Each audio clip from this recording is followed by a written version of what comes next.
Jadi kondisi kesehatan yang mungkin akan kami edukasikan terkait dengan demam berdarah dan asam urat.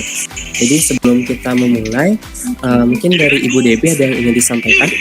Demam berdarah dengnya atau DBD adalah penyakit yang ditularkan melalui gigitan nyamuk yang sudah terinfeksi, yaitu Aedes aegypti dan juga Aedes albopictus. Fase dari demam berdarah. Jadi fase demam berdarah ini ada 3, yaitu fase demam, fase kritis, dan fase penyembuhan. Dengan cara mencegah demam berdarah itu dengan cara 3M. Mungkin slogan 3M ini sudah cukup lama dan mungkin Ibu sudah cukup familiar terkait dengan slogan 3M ini. Untuk pencegahan tambahannya itu, yang pertama itu usahakan lingkungan bebas tempat berkembang biak nyamuk. Yang kedua, pakai pakaian berlengan panjang dan celana panjang untuk menghindari gigitan nyamuk.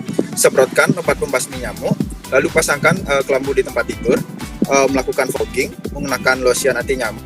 Jangan menggantung baju terlalu lama dan menghindari berpergian ke daerah endemis DBD. Pertama yang harus dilakukan di sini ada istirahat yang cukup. Jadi istirahat ini sangat penting untuk kita membantu tubuh kita melawan infeksi dari virus. Yang kedua itu ada minum banyak air putih. Jadi sekurang-kurangnya kita harus minum 2 sampai ini itu berguna untuk menjaga kehidrasan tubuh. Dan dengan kita minum banyak air putih ini dapat membantu meningkatkan keseimbangan cairan di tubuh kita. Nah, untuk yang ketiga, minum obat penurun demam. Jadi dengan minum obat penurun demam seperti paracetamol ini akan menurunkan suhu tubuh kita. Jadi pengendalian demam ini sangat penting karena dapat mencegah terjadinya komplikasi. Untuk selanjutnya itu materi mengenai asam urat. Mungkin boleh di next slide. Untuk latar belakang sendiri, asam urat ini merupakan asam berbentuk kristal yang merupakan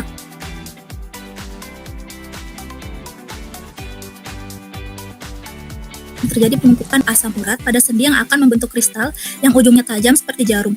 Kondisi ini biasanya menimbulkan respon peradangan dan berakhir dengan serangan gout. Serangan gout sendiri merupakan peradangan pada sendi yang disebabkan oleh meningkatnya kadar asam urat dalam tubuh. Penyakit ini cukup umum terjadi dan dapat menimbulkan nyeri pada persendian, kemerahan, hingga pembengkakan.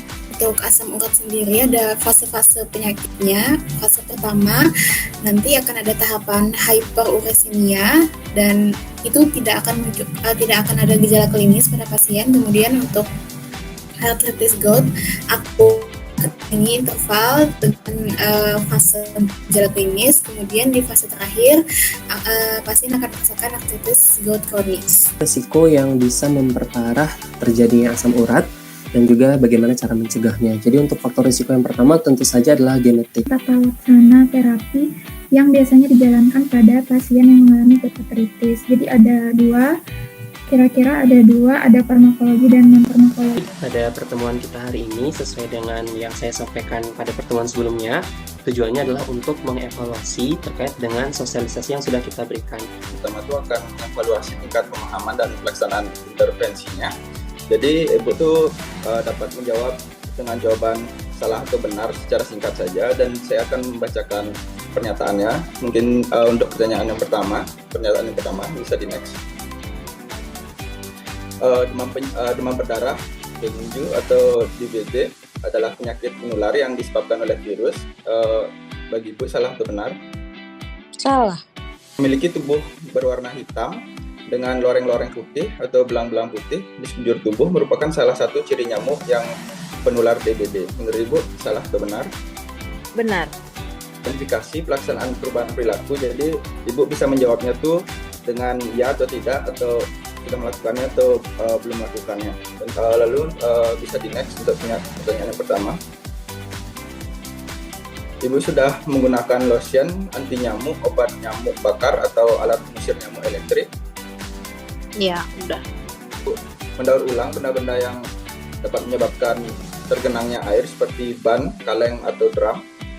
Enggak. Saya izin lanjutkan untuk yang asam urat nih Bu. Jadi sistemnya sama seperti tadi, nanti yang di awal nanti bisa benar atau salah dan nanti dilanjutkan sama yang tadi. Oke, izin dimulai nggih Bu. Bisa di next. Penyakit asam urat adalah suatu penyakit yang menyerang sendi atau jaringan di sekitar sendi. Salah atau benar? Benar. identifikasi pelaksanaan perubahan perilaku. Jadi next.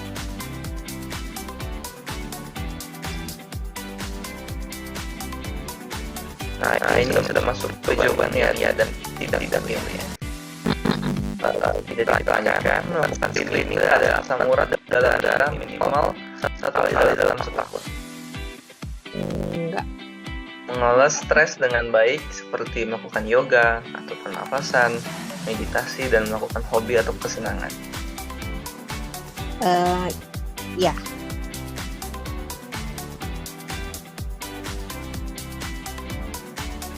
Perkenalkan, saya Putri Pranyana dari program studi PSSK dengan NIM 21025-11215. Jadi menurut saya, kelebihan dari kelompok 39 yang saya ikuti selama menjalankan IPE ini adalah kelompoknya solid, sangat fast respon, dan mau berkomunikasi. Sedangkan kekurangannya adalah sulit menyatukan pikiran saat SWD karena dilakukan secara online sehingga beberapa kali terjadi miskomunikasi. Mungkin sekian dari saya, terima kasih. Jadi untuk kelebihan dari kelompok kami menurut saya, kami sudah dapat dengan baik mengerjakan semua tugas-tugas yang diberikan dengan porsi pekerjaan masing-masing. Mungkin yang bisa ditingkatkan dari kami adalah kreativitas dan juga inisiatif dari tiap peserta untuk lebih dapat dikembangkan menjadi suatu ide baru sehingga menciptakan banyak peluang-peluang baru. Mungkin sekian dari saya, terima kasih. Adapun kelebihan serta kekurangan dari kelompok kami, untuk kelebihan sendiri, kelompok kami mampu bekerja sama dengan baik sehingga tugas-tugas yang diberikan mampu terselesaikan dengan baik. Sedangkan untuk kekurangan sendiri, mungkin kelompok kami masih kurang dalam hal komunikasi serta berkoordinasi. Kelebihan dari kelompok 39 selama menjalankan IPE dari semester 3 sampai semester 6 adalah sudah mampu untuk menyelesaikan kasus-kasus yang diberikan dengan sangat baik dan juga mampu melakukan intervensi dan evaluasi kepada keluarga binaan. Namun kekurangannya, untuk intervensi dan evaluasi yang dilakukan masih kurang cukup maksimal karena dilakukan secara online. Menurut saya, kelebihan kelompok kami adalah mau melaksanakan tugas sesuai dengan apa yang sudah di briefing sebelumnya. Namun, kelompok kami kurang responsif saat berdiskusi atau selama proses persiapan sebelum agenda kelompok dilaksanakan. Kelebihan kelompok kami yaitu kelompok kami mau bekerja sama dengan baik dan menyelesaikan tugas-tugas yang diberikan, dan masing-masing anggota kelompok bertanggung jawab terhadap tugasnya masing-masing. Namun, kelompok kami juga memiliki kekurangan, terutama dalam hal kurangnya respon dalam menjawab informasi ataupun pertanyaan yang disampaikan di dalam grup kelompok. Adapun keunggulan dari kelompok kami adalah adanya kesetaraan dalam memberi ruang bagi setiap individu untuk menyampaikan pendapatnya. Namun sayangnya kelompok kami juga masih memiliki kekurangan dalam hal responsivitas berdiskusi kelompok yang masih terbilang kurang optimal. Kelebihan dari anggota kelompok kami adalah mampu bekerja sama dengan baik dalam menyelesaikan tugas kelompok, dan juga pembagian tugas kelompok dibagi dengan adil sesuai dengan keahlian masing-masing. Adapun kekurangannya adalah kurang merespon informasi yang terdapat di dalam grup chat. Salah satu poin kelebihan kelompok kami bekerja sama dengan baik dan memberikan ruang serta kesempatan yang sama bagi semua anggota kelompok untuk mengutarakan pendapatnya dalam forum diskusi.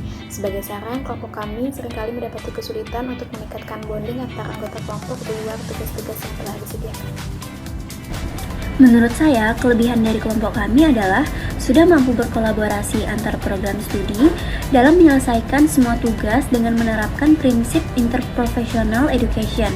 Nah, untuk kekurangannya, kami cukup sulit dalam mengatur jadwal dengan keluarga binaan, maka dari itu kami hanya melakukan intervensi dan evaluasi secara online, sehingga saya merasa belum melakukannya secara maksimal.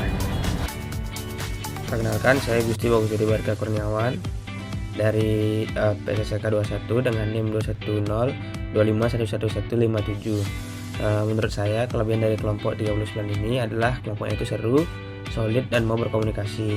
Sedangkan kekurangannya adalah agak sulit untuk menyatukan pikiran saat diskusi karena diskusi itu dilakukan secara online. Sekian yang dapat saya sampaikan, terima kasih.